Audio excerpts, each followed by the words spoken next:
اویس ربانی صاحب کا بہت بڑا فین اور مفتی حنیف قریشی صاحب، مفتی فضل عثمان صاحب کا بہت بڑا فین. تو میرا کویشچن یہ تھا آپ سے کہ اگر کسی امام کا عقیدہ ٹھیک نہ ہو تو اس کے پیچھے نماز ہو جائے گی، اور اگر ہمیں یہ بعد میں پتہ چلے کہ اس کا عقیدہ ٹھیک نہیں تھا تو ہم نے اس کے پیچھے نماز پڑھ لی، تو اب نماز ہو گئی ہے، ہمیں دوبارہ ادا کرنی پڑے گی؟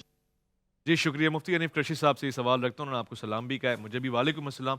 کہا کہ کسی امام کا عقیدہ ٹھیک نہ ہو اس کے پیچھے نماز ہو جائے گی؟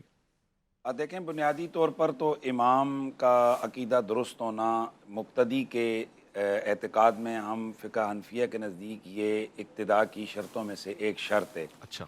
یعنی مقتدی کے لیے لازم ہے کہ وہ اس کے ذہن میں وہ جس امام کی اقتداء کر رہے وہ لائق امامت ہو.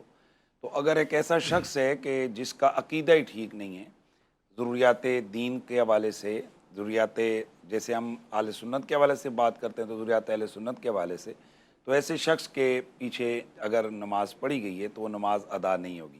اور اگر بعد میں پتہ چلا ہے تو ممکنہ طور پر جتنا بھی ہو سکے گا ان نمازوں کو دہرائیں گے.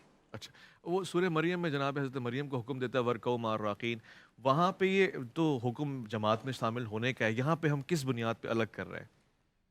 دیکھیں، بنیادی طور پر یہ تمام چیزیں، اس کی جو شرائط ہیں، یہ علماء نے، یہ جو فقہا نے جن کو سامنے رکھا ہے، تو وہ اسی طرح سے روایات سے استنباط اور استدلال کی ہے، اپنی طرف سے کوئی چیز ایسی نہیں ہے.